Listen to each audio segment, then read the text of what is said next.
sustainability and capacity of like how much you can take on depends on the season that you're in your life.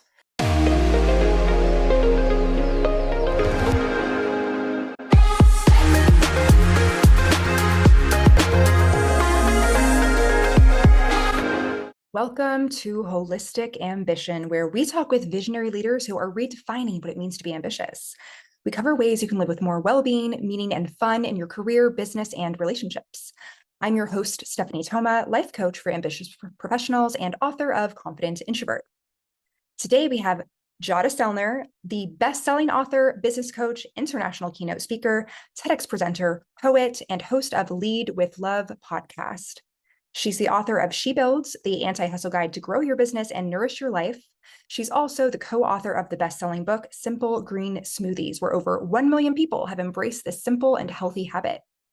As the founder of Jada Sellner Media and She Builds Collective, Jadah helps women build their businesses and their lives in a way that works for them with love. She's been featured in Forbes, the Oprah Magazine, and the Wall Street Journal. Learn more at jadasellner.com or follow her on social media at Jada Sellner. When Jada's not speaking on stage, you can catch her dancing to Beyonce in her living room or sipping on a chai tea latte by a cozy fireplace. She lives in the San Francisco Bay Area with her husband, daughter, and dog, Beasley. And, on that topic, I'd love for us to dive in about having a support network. And in the book, I read about your group of supportive female friends. So how did that come about? How did you collect these gems of humans? Yeah, so it's interesting. I remember reading the book by Napoleon Hill called Think and Grow Rich, and he talked about masterminds and the power of at least two people to coming together creates this third miracle mind. So the very first mastermind partner that I had was a roommate of mine. She used to be a roommate before I got married. And we both had read the same book and we were kind of in this reinvention stage. And so we decided that we would meet once a week, once our kids were asleep, it was like after 8 o'clock, and we would talk for an hour and just sharing resources, tools, software, apps that we had found that were really helping us. And then we would say, hey, this is the thing that I'm working on, and here's where I'm feeling really stuck. And so we were kind of co-coaching each other in that process. This is my friend Tamika Lewis. And we were both kind of just trying to find our next evolution. And from that, I really continued as I grew Simple Green Smoothies, and even my personal brand today is being able to build intentional relationships where there's actual consistency and having a container to hold. So a lot of times we can have more of these informal, like, oh, when I see you, we'll support each other here and there, but there's something very powerful about creating some structure around it. And I literally just reach out to people and tell them, hey, would you like to start this thing? I have a mastermind where we would meet once a month in person in the Bay Area, where we have lunch together, and then everyone gets a dedicated 30-minute hot seat, or I like to call it a heart seat.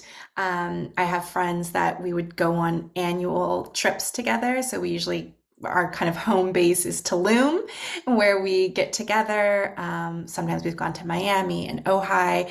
And then I've also had a group where we call ourselves the Squad, because there's 4 of us, where we would meet every quarter in a different destination or location, because we all lived in different areas around the world.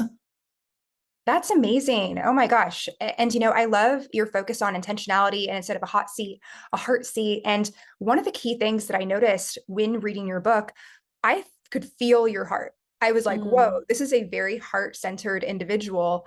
And, especially for those of us, let's say, that are business owners that sometimes get a little stuck in our heads, can you speak to just your connection with your heart and how you have gone about cultivating that and having it really emanate through your pages? Yeah, I mean, obviously, inside She Builds, the framework of the book is the Build with Love method. So that's lead, optimize, visualize, and expand. And even you can see I have a heart necklace that I'm wearing. It's truly just one of my highest values is love, is to lead with love in business and life, in all of the relationships for myself, showing compassion for myself, showing compassion for my family, my friends, my clients. And I look at business as a vehicle to express my love in the world. I look at business as my art. It's a creative expression for me. It's not just transactional and about making money, although I love making money. I love being able to serve people, but really it's deeper than it just being a transactional thing. And so for me, everything, the core of what I do has to really stem from that place of doing what I love, working with people that I love, and creating things that make me feel like I am expressing more love in the world. That is so powerful. And when it comes to, I wonder, can someone be heart-centered and in hustle culture? And, kind of piggybacking off of that is hustle culture, like how is that working or not working for women? Yeah. So the first question that you ask is, can someone be heart-centered? Could they be someone who leads with love in what they're up to in the world and still kind of fall into the hustle culture trap? And the answer is yes. I've been in that space and place before. I have many examples of hustling, but also leading with love at the same time. And also, I think people who tend to identify as heart-centered, I think we've all got hearts, it's all in the center of our bodies, but those who kind of identify with that expression tend to also be over givers, over taking on over responsibility, caretaking, people pleasing, making sure everyone else's needs are served before their own, which is a part of hustle culture, which is to ignore our own needs, desires, to be able to sustain ourselves in the process. So being heart centered and being in hustle culture is not sustainable because when we burn out, then we want to shut everything down. We want to walk away from what we've built. We start to build resentment with our businesses. And this happens even in long-term partnerships. I've been with my husband we've been married for 18 years, together for 20. And we've had seasons where there's been disconnect and resentment and walls built up, right? That does not mean that we don't love each other or we're not doing, being in this loving partnership. So, yes, heart centered people can definitely be hustling and it's almost part of because they wear their heart on their sleeves and they want to give so much and they care so much that hustle culture. So, it's not wrong that we're in it. It's a system that was designed for us or wasn't designed for us, but has been setting us up for failure, where we feel like we're a failure. We feel like we're not doing enough. We don't have enough time. We don't have enough money. We don't know enough, right? That is hustle culture making us think. So then we're constantly on this chase for more, more, more. And we have a goal or a vision, and then we reach it. And hustle culture is what makes us think that's not enough. Keep going, keep pushing. And so it's that go, go, go mentality where we're not attuning to ourselves and what we need and what is enough for us from the inside out is really how we kind of shift what hustle culture is. And I talk about this in the book of moving away from the cycle of fear, which is forcing, exhaustion, avoidance, and rigidity, and moving into love. LOVE, lead, optimize, visualize, and expand.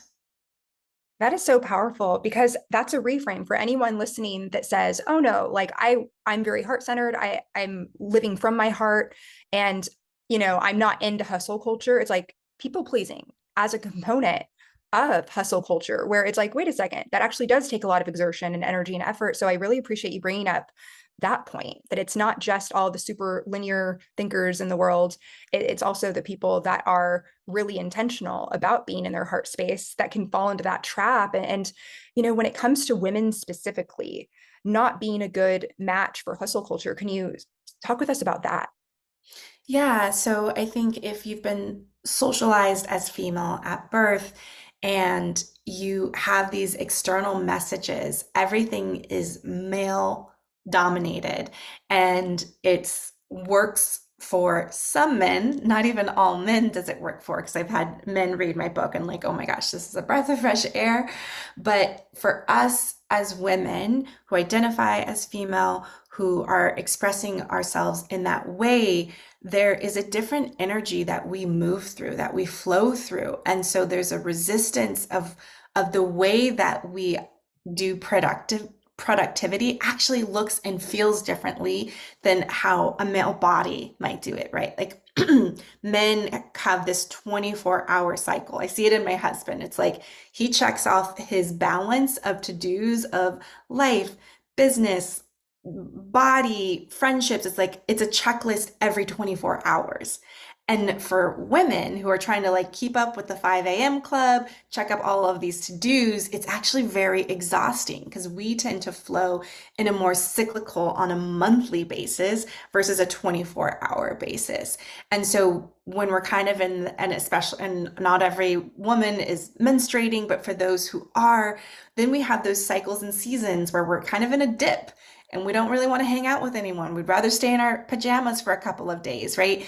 But we're shaming ourselves and guilting ourselves of like, oh, why don't I have enough energy to perform at this capacity? And it's like truly our bodies are telling us and to listen, to slow down, to pause.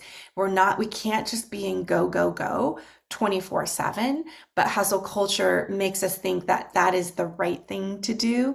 And if we're not operating, being productive and checking everything off of our to-do list on a daily basis, then we're doing it wrong. I love how you brought up this nature of women and us being cyclical, us having different cycles and how our energy is impacted and how it's not like every day there's exactly the same amount of energy and you get to use that and say, oh, great, it's going to come back tomorrow. It's like, actually, no, there can be spurts of creativity. And I think that's so useful for just people to be aware of it or reminded of. And when it comes to, let's say someone's on that hamster wheel of hustle culture and they're listening to this and they're thinking, okay, that sounds good, but how do I get out of it? This is how my life is structured. It's pretty cemented. So what are three anti-hustle strategies that people can use to really take more ownership of their time and energy to avoid burnout? Yeah, so one piece, definitely naming and identifying that you're in the hustle culture. So are you in that cycle of fear of forcing, exhaustion, avoidance, rigidity? And forcing is really about like pushing, right? We're trying to make fetch happen. We're just like go, go, go, not going to stop, keep pushing. And then that leads us to feel really tired. So then we're exhausted and we don't want to do anything. It's like, we don't want to do the work today. I'm so tired. And when we're in that exhaustion, then we go into avoidance, where then our to-do list starts to pile up. We're hiding under our covers, watching all the Netflix shows and just kind of binging. And when we're in that, then we go into rigidity, which is I had this plan, I said this date, I have this goal, I meant this number, right? And we become stuck and fixated on like, I said I was going to do this, so this is what we must do. And we're not willing to pivot and change directions. And so, one, identifying that you are on the cycle of fear is so helpful. Like, and then where are you right now? Right. For me, I tend to like fall. I know I'm deep in the trap when I'm in avoidance energy. And so that piece, it's like, oh, I need to lean on my support squad. I need to lean on my masterminds, my mentorship, my mindset coaches, all of those different things to kind of get me out of that funk. Another thing that I like to say is to give yourself permission to be a slow cooker, not a pressure cooker. So I have had a pressure cooker. I have one, and my husband loves it. He loves using it. I am so overwhelmed by that appliance. There are so many buttons, then there's the burn notice, and you get this beautiful, nourishing meal on the other side. But what has to happen in order to get that? You have to release this steam. It's just this high pressure of like steam exploding. And so that is how hustle culture operates. And it's not to say that that's a bad thing, it's just a way. And then there's the slow cooker where it has like three options, right? It's like simmer for, 4 hours, 8 hours, and then you can put all of your ingredients in, walk away, and go about your life. And then you can come back and it's taking a longer amount of time, but it's so much more simpler. And so that's just kind of a reframe that you can start to look into is, am I being a pressure cooker right now? Or would I rather be a slow cooker? And a slow cooker also means that things will take longer. That's the part. Like if we're giving ourselves like we want to be anti-hustle, which I do believe that anti-hustle is the antidote to burnout. If we want to embrace that way of living and being in our business and our lives, then we have to know that things are going to take us longer than those who are cooking with a pressure cooker. And so I always say, don't put a timeline on your dreams, put a timeline on your actions. So knowing that something might take someone, 90 days to do, it might take you a year or even 3 years. So expand that timeline to start to settle your nervous system. And then I would say the last thing is giving yourself, like allowing yourself to have a business detox and to like, what are all the things that are draining your energy? What are the things that are energizing and fueling you? And start to taking an assessment of taking out some of those pieces, right? Where we have to kind of like let go of all the pieces, even if it's a day-long sabbatical, a week-long sabbatical. I have clients who have done month-long, several months at a time sabbaticals to really stop all the pushing and the hustling if they have the resources to be able to do that, so that we can only add back in what it is that we really want to do with more intention and purpose. Yeah. So, I'm hearing, I love this metaphor. Allow yourself to be a slow cooker, instead of just going for the overnight successes, which are never really overnight successes anyway, just allowing that time and space to lessen resistance to the thing. Or, I can think of, so many times like earlier career and, other clients of mine that maybe are trying the same thing over and over again, or let me try this, let me try that. And just bouncing around doing so many things. And this kind of ties in with this lack versus abundance, not just mindset, but actually reality. So I know that that's a part of your journey as well, of kind of doing all the things and being on the roller coaster that is entrepreneurship. So I'm curious from your perspective, within yourself, what did you notice took you from being not just lacking in mindset, but just actually kind of lacking in a business sense to being in abundance? Yeah, I think for me, when I'm operating in that space of scarcity, is I'm scared, right? So I'm not trusting the process. I'm not trusting myself that I can figure this out and that I have to push and do more in order to make more and be more and all of these things. And so I remember when I was writing the book for Simple Grain Smoothies, and you know, it was such a challenging time because there was, something that's going to be final and produced and put out into the world feels like I've got to put my all in this, like there's no editing. We can't like take this book back later. But the pressure that I put on myself and the lack of sleep, I remember when I was turning in the last manuscript pages, it was like the final edits, and I had been up for over 24 hours. I was on my living room floor looking at all the edits and the printouts and my computer. And I remember my husband and my daughter walking out the door to go to school, and I had not gone to sleep yet. And I was burnt out, exhausted, tired, pushing myself, and realizing that even if I was making good money, this wasn't feeling good the way that I was working to make it. And so it wasn't sustainable for me. So even if you have abundant money, you can have a lack of resources and energy and capacity to like actually enjoy the process. I wasn't enjoying the process. I couldn't wait until it was over. And I said, I will never write a book again. If I do, I'm going to have someone ghostwrite it. So that's kind of me operating in that space of kind of scarcity, of like push, push, push, more, more, more, make more, do more, but not feel good in the process, to with She Builds. It was such a different process for me. And I almost hired a ghostwriter, like interviewed some folks. And there was one editor who was like, "You're a really good writer. Like, you need to just write this book, and like, I'll help you with like cutting, because I cutting like the words and edits, because I have a lot of runway. I have a lot to say and how to like get it to a condensed space." And the process with this book, I embodied what anti-hustle is. I asked for more time with my editor. Like, I'm not going to push, I'm not going to stay up late. I thought I could get these chapters in by this date. I need a little bit more time. Let's update the timeline. And then there was a moment where I was going to extend the timeline, probably like for the third time. And my life coach, Rebecca McLaughlin, who's the resident mindset coach in my program, She Builds Collective, really helped me work through some of the resistance. She's like, "I don't think you need to ask for more time. I think we're sitting with resistance and procrastination because you're scared to do the thing." And so she invited me. She's like, "What if you did a writing retreat? Like, solo writing retreat, go book a hotel, step away from your day-to-day responsibilities. And for the next 3 weeks, every few days, just work on part one, part two." I think, or I had part one done. So it was like part two, part three, part four, all of these pieces.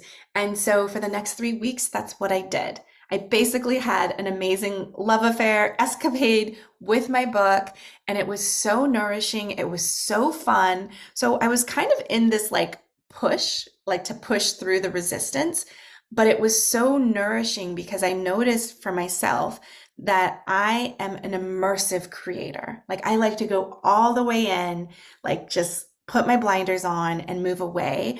And how I was originally writing my book with She Builds was kind of operating in that like masculine energy of like, I must sit down every single day at 6 a.m., write X amount of words. And it was very like that daily checklist to do list. And I wasn't making meaningful progress. But when I stepped away from my day to day environment, was in these beautiful hotels and ordering room service and drinking green juice and hot tubs and massages, I was enjoying the process. And I will say, like, this book was not built on hustle. It was built with love for sure. And so that's kind of where I started to feel that abundant energy of building and creating my way, not someone else's way. Yeah, and what you're speaking to here has to do with still having the goal, but completely switching up your approach. So, for someone listening who wants to complete a project, but do so in a sustainable way, what would you say to them? Yeah, I would have them tune in. Like, is the way that I'm doing it right now, is this working for me? It might be working for someone else. It might be working for your best friend. It might be working for your competitor, but is it working for you? And so asking yourself, am I enjoying the process? And if you're not enjoying the process, what's the point? Because the process is what is taking up most of our hours, our days, our weeks, our years, is the process, is like we're in progress. The finish line, like having the physical book in my hands, is a moment, right? The completion is such a small piece of our lived lives. And so if you're wanting to do something different and sustainable, ask yourself, is the way that I'm working? And if it's not, what's another way that I might try, right? Because everything is an experimentation to see what is sustainable for you. And also, sustainability and capacity of like how much you can take on depends on the season that you're in your life, the season that you're in your business. Like, I know we have seasonality in our businesses. For me, I work with mostly women entrepreneurs who are also moms and have caregiving responsibilities. So come summertime, like there's a whole dip. Like, all me, myself, and my clients, we're all traveling, going on our family vacations. And so that to me, I know is a time when I can kind of slow down and I could be in more creation energy in my business versus service energy, because everyone's kind of off the grid, or I can just be in play energy with my family, right? So that's a great season for me to notice. And then also we have seasonalities in our lives, right? Of like when our kids might be on a holiday break and being able to plan around that. So that's something that I'm very intentional about, is the quarterly planning process and being able to honor the seasons of our businesses and our lives. So we're not overstuffing a 3 month period when we know, like, Q4 is such a busy season because it's back to school, but then it's also, we've got all of these holidays just like back to back. It's my favorite time of the year, but this is a time of year when people are like, they've got a lot on their plates. And so I can't overcommit in all the projects that I'm trying to accomplish in this season because I'm balancing and integrating my personal life as well as my professional life. I'm really hearing that there's this element of setting boundaries with and for yourself. And I'm also wondering about your take on, let's say that there's this idea that you need to, let's say, start out your career or start out your business in total hustle mode to earn relaxation eventually, maybe, or maybe having that experience of burnout before success even happens, and then trying again, and then being like, okay, maybe this time it is successful, and then you get to relax.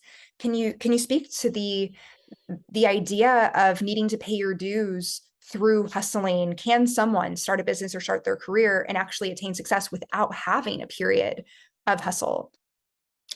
Yes. And this was a question that I sat with when I was building and hustling and having a health and wellness business and being a walking paradox. I'm like, is this possible? Or is this like what it takes for that startup energy? So the the thing that you have to think of is a timing again.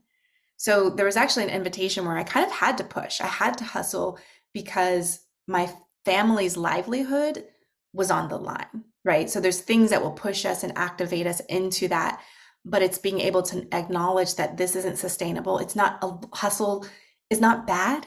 It just can't be a long-term solution. So if you're operating like that always, and that's the way that you only think you can produce successful results, you're going to burn out.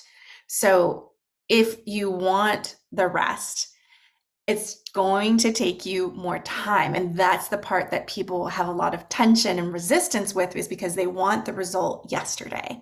I know when I first started my online business after I closed my brick and mortar business in Kauai, that I wanted to make six figures in 6 months. I just thought it was so possible.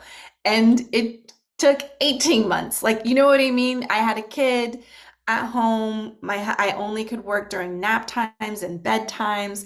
And even with that, I was working with my business partner and my friend, Jen Hansard, and we were both stay-at-home moms. We were both working from home with kids. So then we equaled like one full-time person because we were both part-timing together. So even that's like an extra lift that we have to pay attention to, that you're comparing yourself to someone who might have a business partner. So that creates more hours in their business. Or I see a lot of financially successful entrepreneurs who they might be the face of their company and making it look like all ease and flow.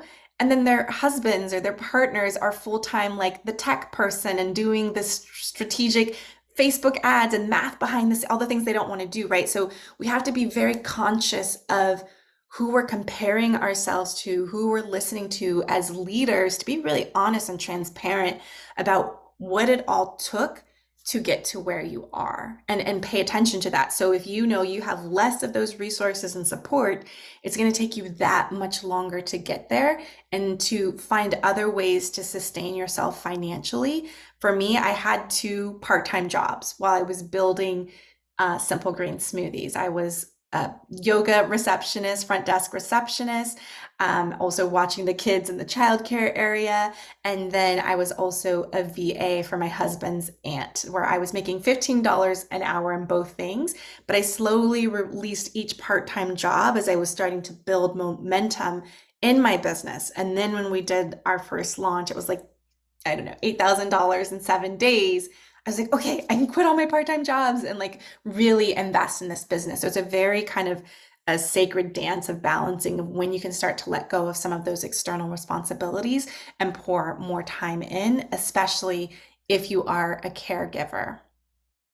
Yeah, that's such an important consideration, that sometimes someone can appear as though they're a solopreneur when really there are key people in their lives behind the scenes that are helping expedite their success. So, yeah, to just kind of have grace with yourself. And, I'd also like to have you speak to resilience. And let's say that someone listening in, they haven't yet had that big success, but they're like, okay, I'm trying, or they did have a big success and then they kind of hit a rock bottom after that. And, since you have experienced resilience in yourself and in a business capacity, what helped you get through and to persevere?